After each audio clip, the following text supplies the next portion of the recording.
So with CSGO being officially back on the Steam store, how does it actually work playing CSGO in 2026?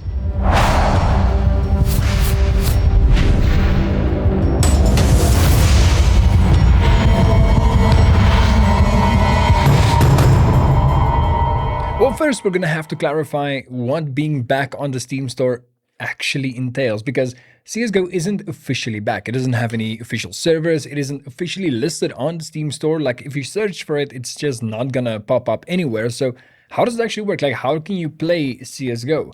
Well, there is a few things that you need to do. First of all, accessing the game.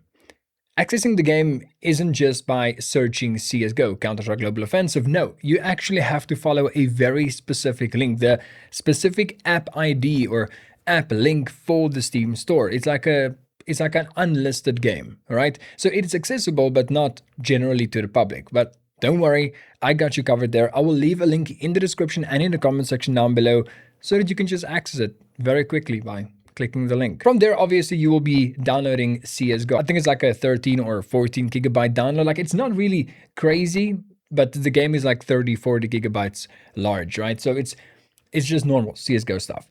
Then, of course, you will be able to access, well, CSGO. Now, there is a few important things that you need to look out for.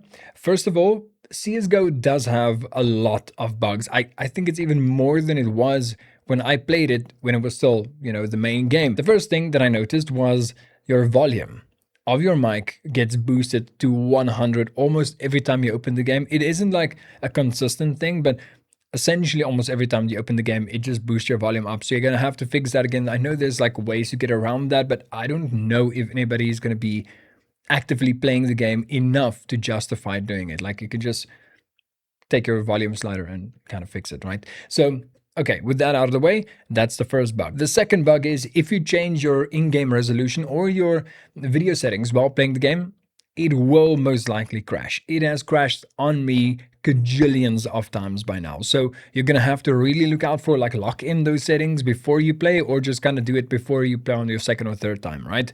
Then how you actually, well, play the game. There is no official servers. There's no normal community servers. Like you can't go just to the community list and kind of just search a server. So how do you actually play the game? Well, it's fairly simple actually. You can just go to your web browser and go to any server list for CSGO. I'll leave a link to one in the description and in the comment section yet again down below. But before we continue, I want to tell you about today's sponsor, which is Skin Club. On Skin Club, you can open cases, do battles, and do upgrades to get the skins that you've always wanted. And if you don't want to open the cases on Skin Club itself, you can now create your very own cases with your very own skins and your very own chances. So head on over to Skin Club, use my link in the description and in the comment section down below to get a nice little bonus on your next top up. So head on over to Skin Club, and thank you so much Skin Club for sponsoring this video. I basically got my entire inventory that I'm using in CS2 right now on Skin Club. So accessing the community servers is, well, pretty easy. The only thing you need to do is go onto the website where the list of community servers are, and then when you have found one that you like, you can usually just click on it and it'll give you an IP link. You can copy that IP link and go into your Counter-Strike game, into your CSGO.